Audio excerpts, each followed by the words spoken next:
Right, we are back here on Weather Command. Welcome inside. Welcome inside, and we've got all indications that a record-breaking El Nino, it is on the way for the Pacific. We have Pacific waters that are warming rapidly now, and the impacts will be wide-reaching and ranging for months to come. This will be the focus from now all the way through, well, winter. It's going to be a major player. It's going to be a major factor this hurricane season. It could be the factor, but hurricane season is just one slice of this complex pie that El Nino affects. It affects the global weather pattern. Meteorologist Matthew Rosencrans joins us now. I talked about it this morning. Matthew, I was talking to some people over in the UK, and they brought up, as their tabloids are saying today, a Godzilla El Nino, which I think is a little extreme, but okay. I think we call it Super El Nino. You all at NOAA don't call it the Super. It's a very strong El Nino, but paint a picture for us and what you guys are watching, at least over the next 6 months as we work through hurricane season. Yeah, so we're watching those waters in the Pacific just warm and continue to warm. There's a large reservoir of warm water below the surface too that it can tap and just keep bringing to the surface. So that's really why we have a really big contributing factor to why we have such a consistent and intense forecast for the peak intensity of this El Nino event and the duration. Right, really bringing that wind shear that can dampen hurricane activity in the Atlantic as well. So those the intensity and the duration are really playing into this.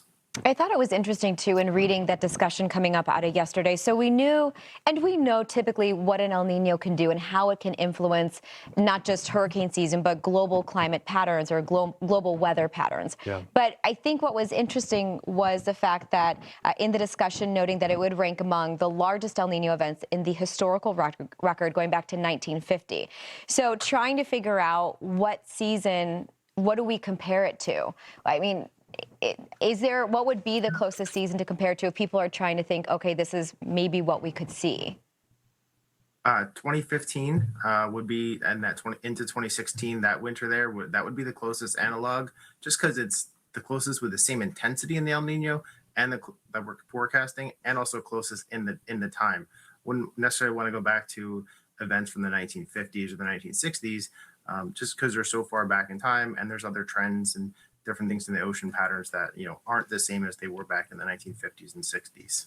So you were a part of the team, one of the leads in publishing NOAA's hurricane outlook for the Atlantic Basin, which we brought those numbers. Colorado State University is another reputable organization that releases a forecast. They updated their numbers this week. I'm sure you saw it. They did drop those numbers, but from the perspective of NOAA and through the lens of 2015, Matthew, when you guys were developing this forecast, did you reference that season? Are there some similarities to the hurricane season as well, perhaps?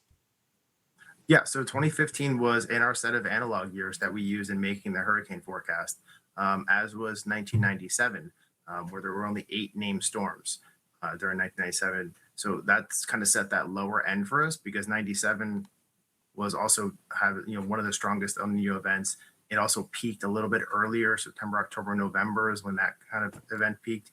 So 97 is also a good reference year in our forecast. When we look at the numbers, and there are questions that have been swirling here at Fox Weather and around the country, it's okay, with that outlook that's been issued, are there variables or factors that could lead to a more active season? I mean, when you go in and make this outlook, you are looking at everything. But as we know, sometimes there are some curveballs. I guess what I'm asking you is, how confident are you with these numbers this season?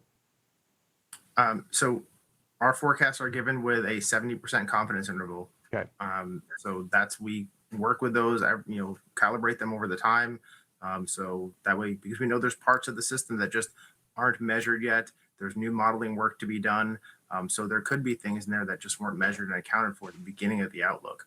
It's also why we give ranges in the outlook to account for we have a strong El Nino. But what if we do have warmer Atlantic Ocean conditions, maybe warmer than our model's forecast? We could be a little higher on this outlook, right? If we have the really strong, because of the very strong El Nino, we could be at the lower end of this outlook, that 8, 3, and 1, which would parallel 1997. And NOAA you guys will reissue a forecast outlook. That's coming up in August, correct? Yeah, that's August. We're looking at the date now, so we can get all the modeling and all the information in, and then see how we can, deliver that outlook. What's the first day we can get that done after all the modeling and the computers do their job. And that'll come before peak season for the Atlantic, and see kind of also like a check-in. As we wait for that, I think, and I don't know if we're done with tropics, but I think just the overall picture of El Nino, because it isn't just the tropics and the Atlantic that can be impacted. We also see weather be impacted, and trying to know. And I was talking to Stephen. Okay, if I'm thinking about the mountains of the Colorado Rockies, for example, we typically see a wetter pattern with El Nino. In terms of a very strong El Nino, how would you say that could impact the season moving forward, especially through late winter or mid to late winter? Yeah, so you are likely to see a wetter pattern develop across the southern part of the country, kind of from Southern California over to Texas, over to Florida. That becomes kind of your storm track. It shifts to the south during El Nino winters. So you're looking at that more precipitation there, less of a signal into central and northern California and into this kind of central Rockies, but really that southern tier. You're also likely to see a warmer winter. That's kind of one of the benefits. Like if it's the warmer winter, maybe there's less, heating fuel costs and things like that. So there are some trade-offs that we can plan for now that we have these forecasts, and the team here is able to look that far into the future. Yeah, and Matthew, we actually were able to work to pull up the text from the diagnostic discussion that the Climate Prediction Center issues every month regarding it. We can throw it up there because it's what we've been dancing around. Marissa had mentioned it, the 63% chance of very strong El Nino or super or Godzilla, depending on guess on where you live, during that November to January timeframe. I do think it's remarkable, though, because with all the data that NOAA has, there is something to be said about just the historic nature of this, how we've not observed this before in the equatorial Pacific. And from someone who studies El Nino, what do you think of it? Is it truly remarkable that we're seeing these temperatures warming? And I know people are wanting to know exactly why is it more extreme this season than past seasons? Do we have insight into why?